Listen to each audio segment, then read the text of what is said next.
Are you thinking about relocating to Vancouver Island and you don't want to buy a complete wreck of a home? Come with me, I'm going to give you the 5 red flags you want to watch out for when you're buying a home here in Nanaimo, British Columbia.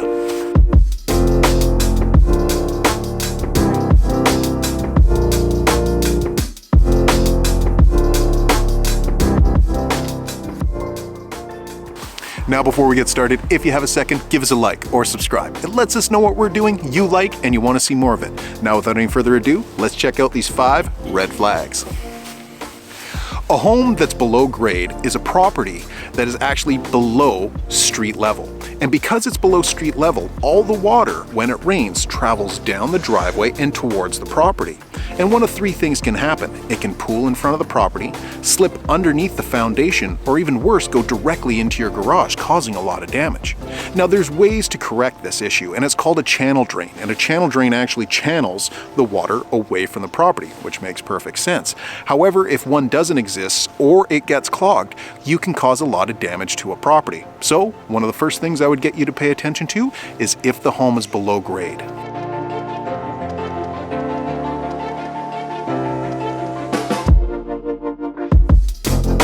We live in a rainforest here in Nanaimo, British Columbia, so moss exists everywhere, even on the roofs of homes. Now this stuff is easily dealt with. You can call a company, they do a little treatment, they can pretty much blow the stuff right off your roof. No muss, no fuss. However, if the moss is left too long, it can grow, and this moss acts like a sponge absorbing water. And this water can slowly seep underneath the shingles to what's called the sheeting. The sheeting is what the shingles are affixed to on your roof. Now, this water soaking through can cause problems with mildew or even mold, which is a major health concern for obvious reasons. So if you see a large amount of if you see a large amount of, what is it called? I forgot already. Moss. It's an M word. If you see a large amount of moss on a roof, make sure your inspector gets up on the roof and checks this. But if there's a large amount of moss on the roof, this is an automatic red flag and I would just walk from the property.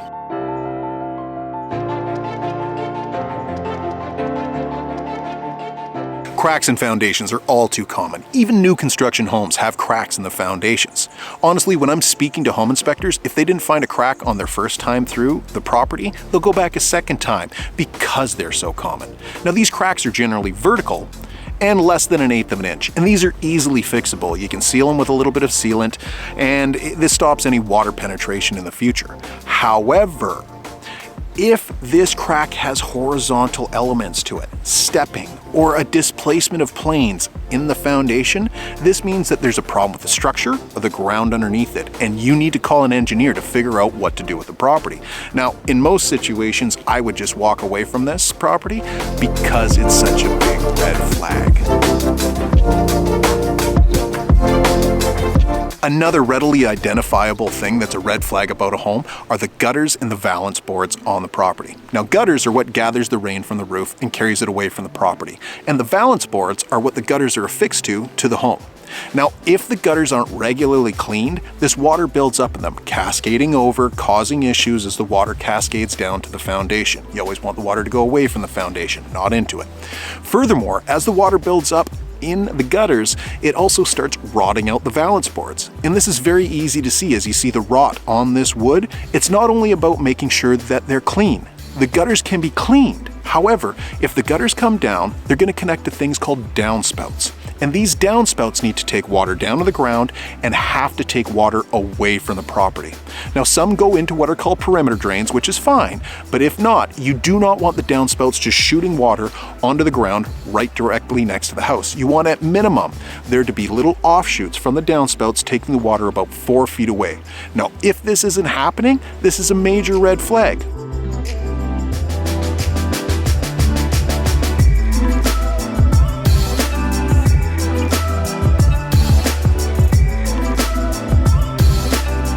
Another readily accessible exterior element of a home that you can pay attention to that can show you a red flag are what's called the soffits, which are found on the exterior of the home underneath the roof and are little ventilation areas that allow the air to breathe in and out of the attic space.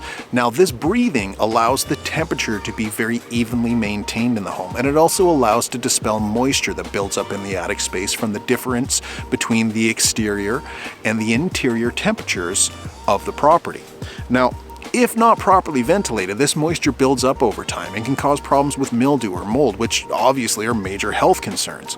Now, look up above you. You're going to find older homes primarily are made of wood with small little ventilation bits in them. Newer homes are going to have either aluminum or plastic ventilation pieces, which are probably a little bit better. And if these soffits aren't vented, major red flag.